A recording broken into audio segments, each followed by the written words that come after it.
to the base. I spoke into the handset of my radio. I've got inbound. Request permission to intercept. I was one of 3 units, tasked with patrolling the waters around Lone Deer Island. A small uninhabited rock owned by the United States government about 3 miles off the southern coast of Maine. As the newest guy assigned to the area, I got stuck with the overnight shift. When I didn't get a response, I repeated the message. A few moments later, the radio squawked out a reply. Base to Unit 2. Message received. We are aware of the inbound craft near your location. Permission to intercept denied. Copy that, I answered, before putting the handset back in its cradle. Denied? That was a first. Every other person that had come close to the island was intercepted and told to alter course or have his vessel impounded. What was so special about this one? What the hell are you doing out here? I said, bringing the green-tinted image of the small boat into focus on my night vision binoculars. I watched the craft approach the island, then pull into a narrow inlet. Once the bow of the boat hit the rocky beach, one of the teenagers it was carrying hopped out and tied it off to a nearby tree before the rest got out. From the amount of camping gear they started unloading, it looked like they were planning on staying for a couple of days. Reaching out for the handset, I was about to call in and report what I had seen, but decided not to. The base had responded that they were aware of the vessel. If they wanted more information, they'd ask. I had worked plenty of sensitive security jobs for the military to know that being proactive could be a bad thing, especially if they thought you were sticking your nose where it didn't belong. Not my problem, I said, placing the binoculars on the console of the cutter I was piloting before resuming my patrol and trying to forget about them. About an hour later, I had completed my circuit of the island. Returning to the spot I had first seen the teenagers and their boat, I cut the engine and let the cutter drift for a moment as I picked up the binoculars and scanned the shoreline. I was looking for the kids, but I didn't see any sign of them. Even their boat was gone. That's odd, I thought, using the binocular's zoom function to get a closer look at the trees that grew near the beach. Zooming in on one tree in particular, the one the kids had secured their boat to. The rope they had used was still there, tied around the trunk, but the end that was attached to the boat was bobbing in the water, frayed like it had been cut. If they had left on their own, they would have untied the line from the tree before they cast off. They wouldn't have cut it. Unless they were in a hurry. With that thought came a sinking feeling. I adjusted the binoculars and began scanning the surrounding waters, looking for the boat. I eventually found it, drifting off the port bow about 50 meters from me. I could see a teenage girl's motionless form sprawled out across the bottom of the boat. There was no sign of anyone else. Unit 2 to base, I said into the radio handset.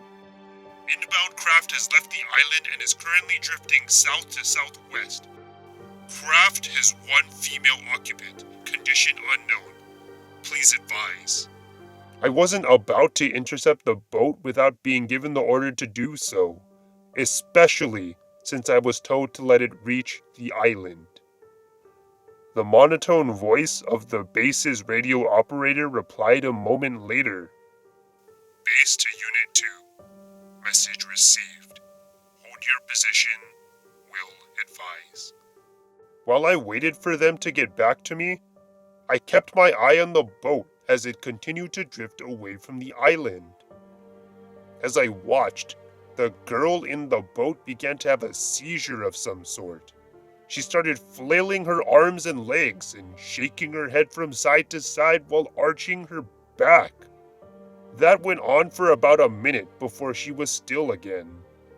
I thought she was dead until I saw her sit up and look around, stopping when she turned in my direction. I don't know how, but she knew I was out there, watching her. She kept her eyes locked on my position, looking right at me as I was looking at her. How can you see me? I was beginning to regret accepting this assignment.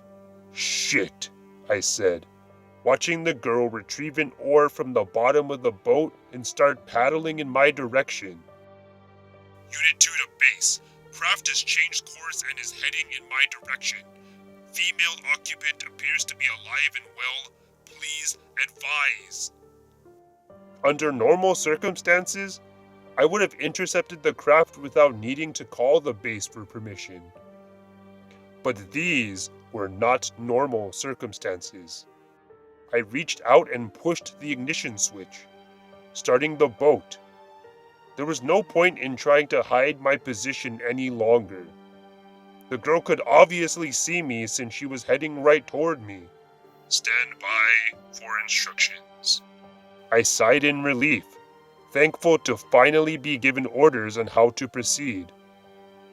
Lieutenant Armado. A voice I didn't recognize began speaking through the radio.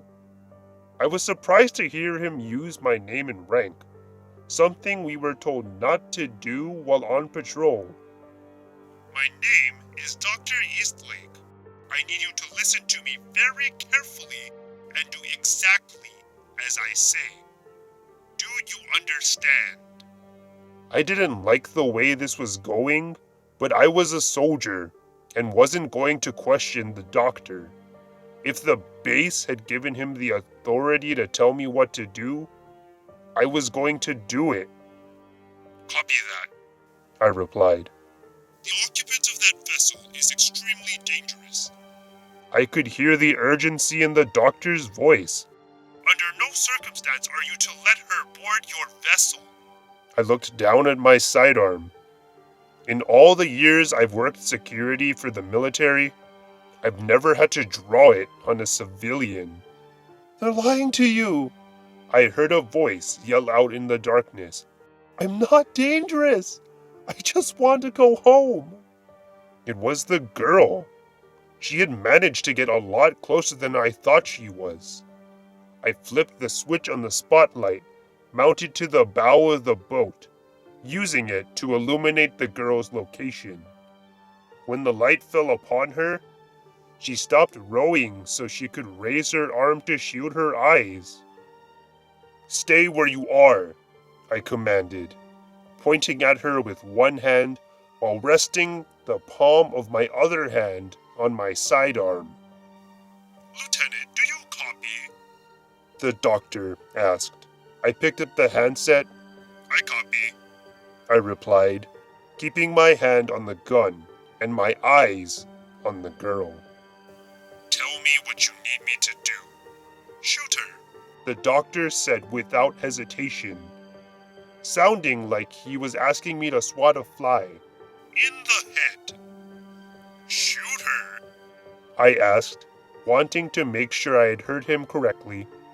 Is there a problem, Lieutenant? Dr. Eastlake snapped at me.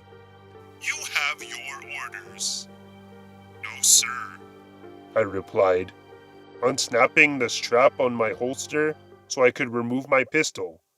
No problem. You're not really going to shoot me, are you?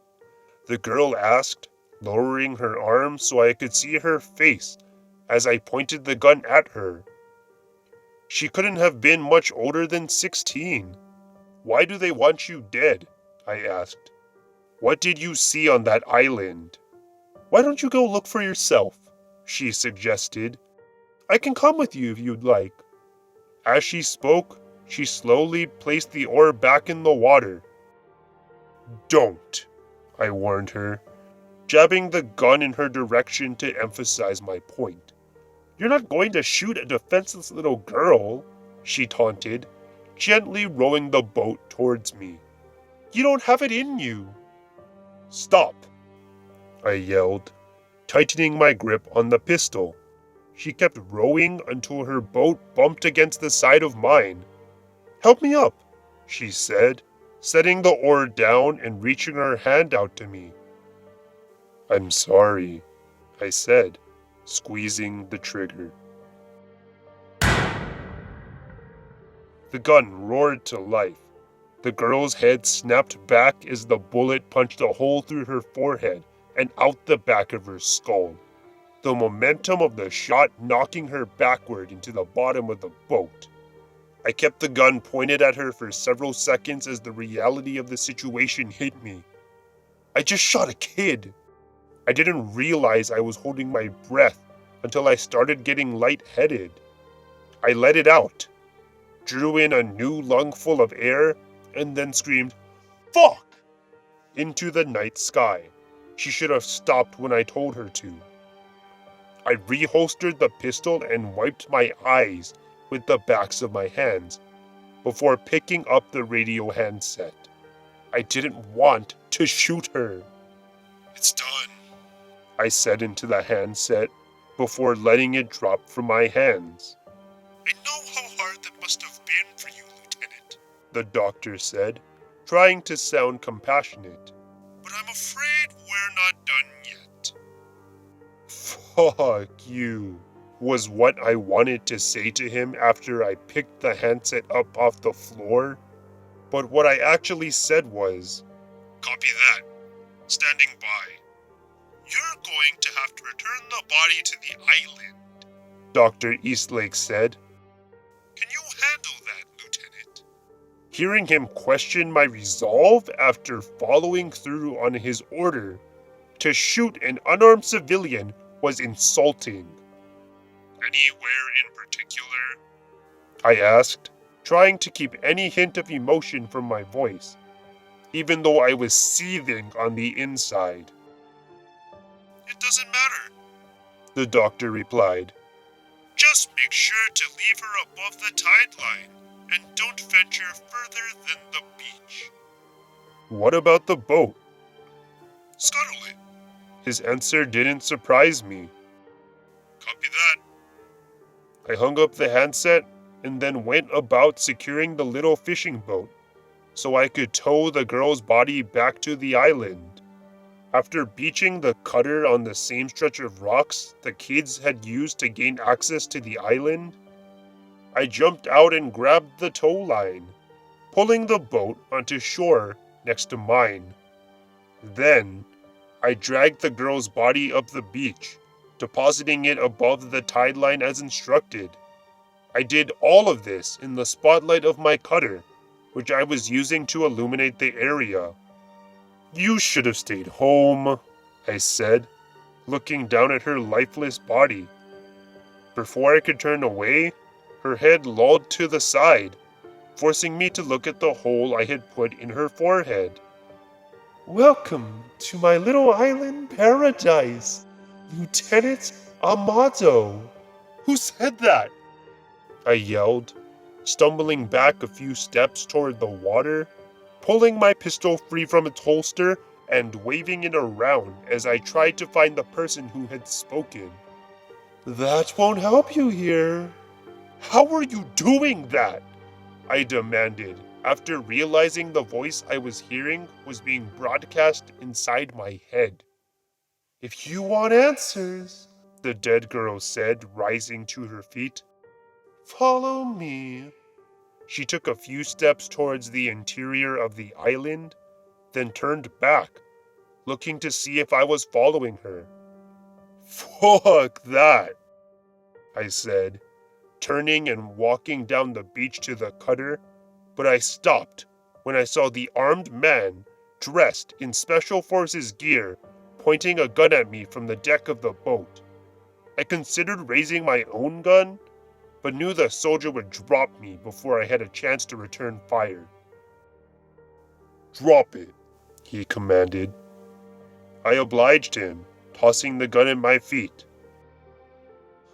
"Looks like you're staying," the dead girl said as the soldier started the boat and pulled away from the island.